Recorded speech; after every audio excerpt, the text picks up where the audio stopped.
His name is Ron Ferguson. He did some research in San Diego many years ago, and he published this in the Harvard Journal on Legislation, and this is what he said. A large-scale study has found that for every single dollar we spend, every single additional dollar we spend on improving your competence, not that you're incompetent, but to invest in your competence, we will net a greater gain in student achievement than if we were to waste that money on another program. At a fraction of the cost that we spend wasted on programs, if we just spend it on staff and professional development on you, we will net a greater gain in student achievement. So if you're wondering why you're here today, why the school district has spent all this money to put on this meeting today, is because we happen to know something, that for every single dollar we invest on you, we will net a greater gain in student achievement.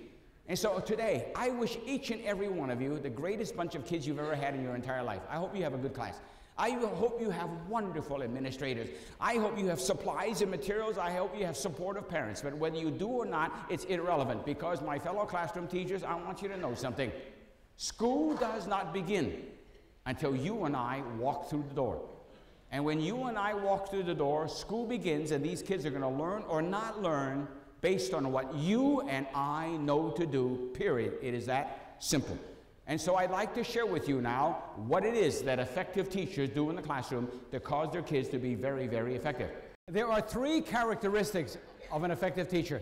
Number one, you're an extremely good classroom manager, which you should be able to do in 1 or 2 days at the maximum. And now for the rest of the time, 99% of the school year, you and I have a job. Our job is to teach subject matter. Our job is to design lessons in such a way that all the kids learn. So what I'm going to do right now is to share with you how effective teachers do assignments. The next thing I'm going to do is to share with you how effective teachers write examination. I've already shared with you how to get the kids to work together. Because if I can show you how to get the kids to work together, pass their test and do the assignment, then it is obvious that you and I have increased student learning achievement. So what I want to do right now is student assignments.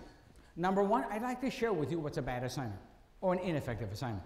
Number two, I'd like to share with you what's a good assignment. I can show you how to write one of them in 10 seconds flat. It is that easy to do. Step number one. This is an ineffective assignment, or quite frankly, a rather bad assignment.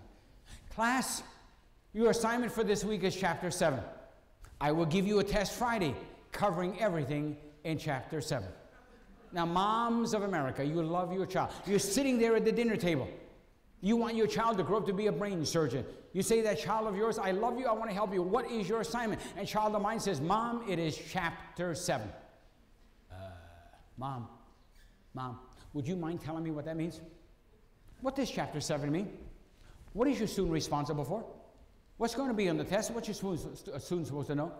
And if you're the child sitting at the table, I'd like to know, student, what does Chapter 7 mean? Nothing. Chapter 7 is not an assignment. It is simply an announcement of a chapter number. The following are also bad assignments. Page 404 to 413, question 9 to 19, Moby Dick long division. Those are not assignments. Those are simply announcements of topics, headings, page numbers, or question numbers. So what in the world is a good assignment? Step number two, this is a good assignment.